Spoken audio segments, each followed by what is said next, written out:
जैसे हम भगवान विष्णु को समर्थ मानते थे, उन्हीं के अवतार श्री राम और श्री कृष्ण थे। जैसे भक्त प्रसन्न करते हैं, कई बार प्रसन्न करते हैं कि जैसे श्री कृष्ण जी ने मोरध्वज राजा के पुत्र ताम्रध्वज को आरे से चिराकर जीवित कर दिया था, तो वो समर्थ शक्ति मान लिए। इसी एक एग्जाम्पल था। परमात्मा कबीर जी ने कहा, धर्मदास जी ने ये प्रश्न किया था, तो परमेश्वर ने कहा कबीर देव जी ने धर्मदास जी से कि श्री कृष्ण जी ने अपना सगा भांजा क्यों नहीं जीवित किया अभिमन्यु, जब वो पहले दिन महाभारत के युद्ध में मारा गया था। उसका सगा भांजा था, सुभद्रा का पुत्र था। श्री कृष्ण जीवित नहीं कर सका, जिसकी आवश्यकता थी जीवित करने की, और वहाँ जा पंगा लिया, मोरध्वज का बेटा कटवा के जीवित कर दिया। धर्मदास एकदम स्तब्ध हो गया कि भगवान सच्ची बात है। उनका तो कुलनाश हो रहा था और वहाँ भगवान उसको जीवित नहीं कर सके। तो प्रश्न किया, क्या कारण है प्रभु? तब परमेश्वर ने बताया कि ताम्रध्वज की आयु शेष थी और इतनी सिद्धि इनमें है कि उसको आपे कटवाया, आपे जीवित कर दिया। लेकिन अभिमन्यु की आयु शेष नहीं थी, श्री कृष्ण कुछ नहीं कर सके और ना कर सकते। तब धर्मदास ने कहा कि भगवान सचमुच वहां तो अति आवश्यकता थी उसके जीवित करने की। सूरवीर योद्धा था और साथ में जरूर थी, युद्ध हो रहा था, पांडवों का कुलनाश हो रहा था। तो इस प्रकार परमात्मा हमें याद दिलाते हैं कि तुम कौन राम का जपते जापम, ताते कटे ना ये तीनों तापम। अब प्रसंग चल रहा है कि जैसे हम इस परमेश्वर की शरण में आएंगे तो ये हमारी आयु भी बढ़ाएगा। ये समर्थ शक्ति है, परमेश्वर है, ये पूर्ण परमात्मा है। अब वेद गवाही देते हैं कि भगवान उम्र बढ़ा देता है, लेकिन वो है कौन परमात्मा? वो पूर्ण ब्रह्म है, कबीर देव है। आपको थोड़ा सा यहाँ दिखाते हैं कि समर्थ शक्ति देखो, बगैर सुनी सुनाई बातें तो हमने बहुत सुन रखी है, दंत कथाएं सुन रखी है। जब तक आप आंखों नहीं देख लोगे प्रमाणों को, आपको विश्वास नहीं हो सकता।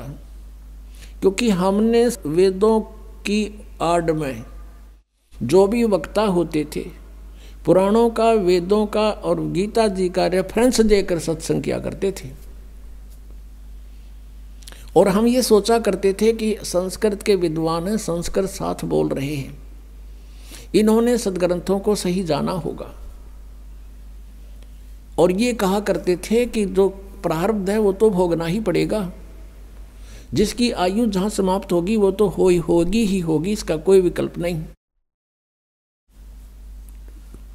और परमात्मा की महिमा गुणों में लिखा है कि परमात्मा हमारी आयु बढ़ा सकता है, हमारे जीवन में आने वाले संकटों का नाश कर सकता है।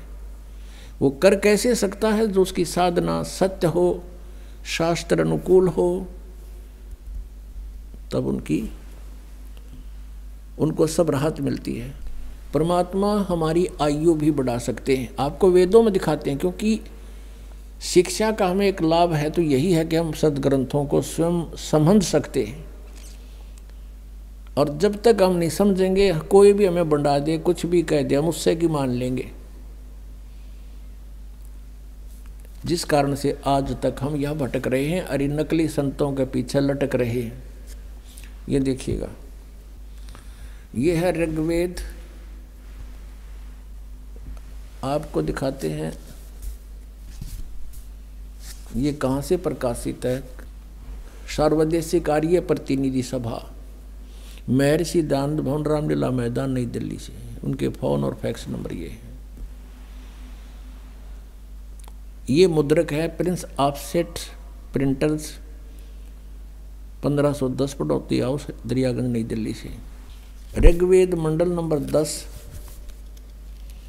सूक्त 161 161 और मंत्र नंबर 2 में, यदि रोगी नष्ट जीवन शक्ति वाला हो, यानी जिसका जीवन नष्ट होने वाला हो गया है, यदि अथवा सीमा से परे चला गया है, यदि मृत्यु के समीप पहुंच गया ही है, तो भी उस रोगी को, ये देखिए ना, दयानंद के भक्ता ने मैं वैद लिख दिया यहाँ पर, क्योंकि दयानंद ये मानता था भगवान कुछ नहीं कर सकता, ना रोग काट सकता, ना उम्र बढ़ा सकता, इसलिए यहाँ लिख दिया मैं वैद। कष्टप्रद रोग के पंजे से छुड़वा लाता हूँ और 100 शरद ऋतुओं तक जीने, यानी 100 वर्ष तक के लिए इसको बलयुक्त करता हूँ। अब यहाँ जो इन्होंने जानबूझ कर बकवाद करी, इस मूल पाठ में इसमें वेद का जिक्र नहीं, क्योंकि वेद कोई मेडिसिन की बुक नहीं है, ये भगवान की जानकारी महिमा है इसके अंदर। अब यहाँ तो ये न लिख दिया, फिर परमात्मा कहते हैं चोर चोरावे तुंबड़ी, वो गाड्डे पानी में, वो गाड्डे हुआ ऊपर आवे ना, सच्चाई छानी ना है। लेकिन कहीं ना कहीं परमात्मा ने इनकी आंखें बंद कर ही दी, जहाँ इन्होंने सच्चाई लिख दी, ना चाहते हुए भी लिख दी, भगवान ने लिखवा दिए तो क्या लिखे थे ये देखना। ऋग्वेद मंडल नंबर 9 सूक्त 80 और मंत्र नंबर इसका भी 2। हे परमात्मन, आप उपासकों की आयु के बढ़ाने वाले हैं। यहाँ भूल गए वैद लिखना। देखा परमात्मा के चोर चोरावे तुमड़ी गाड्डा पानी में, वो गाड्डा हुआ ऊपर आओ ना, सच्चाई छानी ना। और दिखाता हूँ इन्हीं के अनुवाद में, ये देखिएगा एक और दिखाते हैं इन्हीं परमात्मा। देखो ये दास अगर आपको अनुवाद करके या बताओ वैसे तो नहीं जच्चा है, क्योंकि ये आपका तो यकीन वजह पर ये होड़ ना दें, ये कहकर आपको भ्रमित कर देते कि रामपाल को संस्कृत ना आती, ये वेदों के अनुवाद करेगा। और यही हमारे भगवान कबीर साहब के बारे में इन्हें टांग अड़ाई थी कि कबीर अशिक्षित है, अक्षर ज्ञान नहीं, ये संस्कृत का मामला, ये सदग्रंथों को समझना इस जुलाहे के बस का कहाँ, ये झूठ बोलता है। और परमात्मा सारी सच्ची कहा करते थे। 600 वर्ष पहले ये बात बताया करते, तो दास आपको सदग्रंथों से रूबरू करा रहा है, और उन्हीं से आज परमात्मा ने अनुवाद करवा रखे हैं। इन्हीं के अनुवाद में परमात्मा ने दया बख्शवा दी। नन्नू कौन कहे मैं काल हूँ और वो भगवान कोई और है, गीता में सारे रेफरेंस दे दिए। मालिक ने कहा दिया, उसका उसने पता ही नहीं मैं कद के बोल गया, और सच्चाई बुलवा दी दाता ने उस ब्रह्म काल ते कि वो परमात्मा तो कोई और है और मैं तो काल हूँ, सबको खाने आया हूँ। जब तो उसने आंडी पाक के कही थी कि यहाँ कोई मैंने टोकड़ियाँ नहीं कि मैं कह दूँ, और कह दी सच्ची, अब हमारा काम आ गई। अब देखो ये ऋग्वेद है, इसका द्वितीय भाग है। ये लंबी बड़ी जल्द में है। ये प्रकाशक हैं पंडिता राकेश रानी, और ये कहाँ से छपा है? प्रधान कार्यालय वेद मंदिर महात्मा वेद भिक्षु सेवा आश्रम लेखराम नगर इब्राहिमपुर मुखबेलपुर दिल्ली, दूरवास इतना, दान संस्थान। और ये है इसका अनुवादक महात्मा वेद भिक्षु भारतेंद्र नाथ, और दानंद संस्थान करोलबाग नई दिल्ली से इसने इसका अनुवाद किया है। देखिएगा ये है ऋग्वेद मंडल नंबर 10 सूक्त 161, ये 161 और ये दूसरा मंत्र इसका। इसने बहुत बढ़िया अनुवाद किया, सच्चाई यदि किसी रोगी की जीवन शक्ति समाप्त हो, उसकी आयु ना रही हो,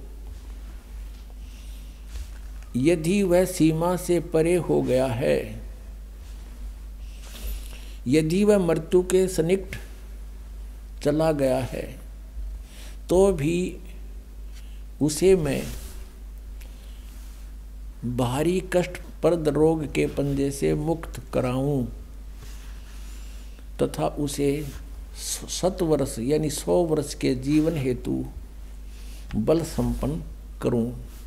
भावार्थ में भी सही लिखा है इसने, यदि रोगी की जीवन शक्ति समाप्त हो, यानी उम्र खत्म होगी, वो आयु हो रही है और उसका रोग सीमा से पार हो गया है, तब भी परमात्मा उसे इस कष्टप्रद रोग से मुक्त कर 7 वर्ष यानी 100 वर्ष का जीवन दे सकता है। अब बिल्कुल सही लिखा है, पर क्योंकि परमात्मा की महिमा है या किसी वैद्य की और दवाइयाँ की किताब नहीं है। ये देखिएगा ऋग्वेद मंडल नंबर 9 सूक्त, ये 80 का है, यहाँ 82 गलत लिख रखा है इन्हें, क्योंकि ये यहाँ से शुरू हुआ है 80 से और आगे 82 अलग होता है, ये यहाँ से है। ये 79वां सूक्त समाप्त हो गया, ये 80वां चल पड़ा और इसका ये 2 मंत्र यहाँ है, यहाँ आगे 82 शुरू हो जाता है, इसलिए 81 यहाँ लिख दिया उन्होंने, 81 भी पूरा हो गया। तो ये ऋग्वेद मंडल नंबर 9 सूक्त 80 है, ये 81 यहाँ 81वां है, ये 80वां सूक्त यहाँ समाप्त होता है। यहाँ देख, ये इसके दूसरे मंत्र में ऋग्वेद मंडल नंबर 9 सूक्त 80 समझो 80। हे परमात्मन, आप उपासकों की आयु के बढ़ाने वाले हैं, जो कि तो बिल्कुल सही किया इसने। अपने आत्माओं, हमने उस परमात्मा की शरण ग्रहण करनी है जिसके गुण वेद गावें। परमेश्वर स्वयं कहते हैं, वेद मेरा भेद है, मैं ना वेदन के माही, और जौन वेद से मैं मिलूं ये वेद जानते ना ही। इन चारों वेदों के अंदर कबीर परमेश्वर कहते